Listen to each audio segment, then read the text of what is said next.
Hey everybody, I'm James Gunn. I'm the co-CEO of DC Studios. So as many of you know, DC has been disconnected in film and television for a long time. And it's one of, our jobs, mine and Peter's, is to come in and make sure the DCU is connected in film, television, gaming, and animation. That the characters are consistent, played by the same actors, and it works within one story. And if something is outside of that, like Matt Reeves' Batman or Todd Phillips' Joker or Teen Titans Go, that it is clearly labeled as DC Elseworlds, outside of the mainstream DCU continuity. Now, Peter and I have gotten pretty lucky in terms of the 4 projects that are coming out over the next year. First, we have Shazam! Fury of the Gods. Shazam has always been off kind of in his own part of the DCU, so he connects very well. That moves directly into The Flash, a fantastic movie that I really love that resets the entire DC universe. Then to move into Blue Beetle,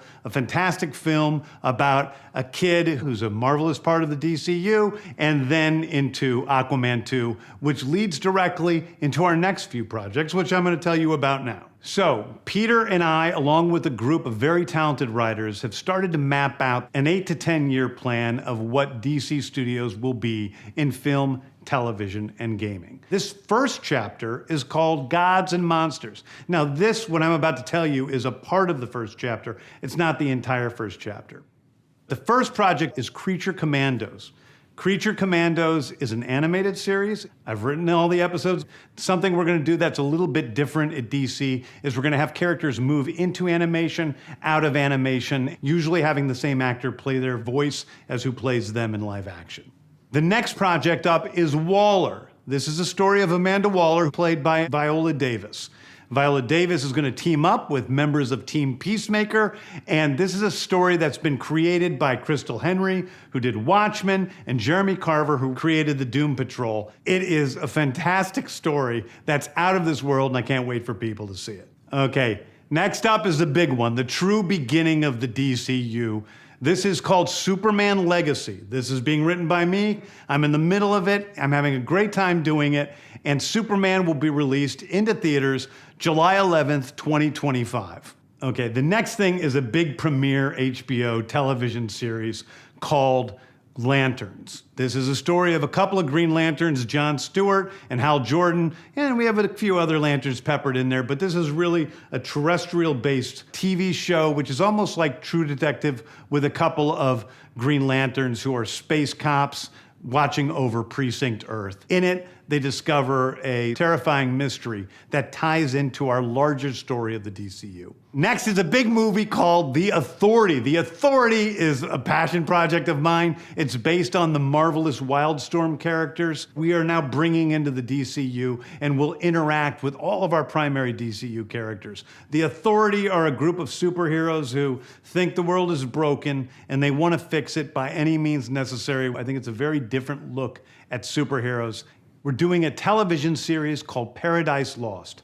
Paradise Lost is a story of Paradise Island, usually known as Themyscira, which is the birthplace of Wonder Woman. It's almost like Game of Thrones with Westeros, but with all of the inhabitants of Paradise Island. The introduction of the DCU's Batman is The Brave and the Bold. The Brave and the Bold is the story of Batman and his actual son, Damian Wayne. This is based on Grant Morrison's great comic book run. Damian Wayne is my favorite Robin. He's a little assassin who Batman tries to get in line, and so this is the story of the two of them and the beginning of sort of the Bat family in the DCU.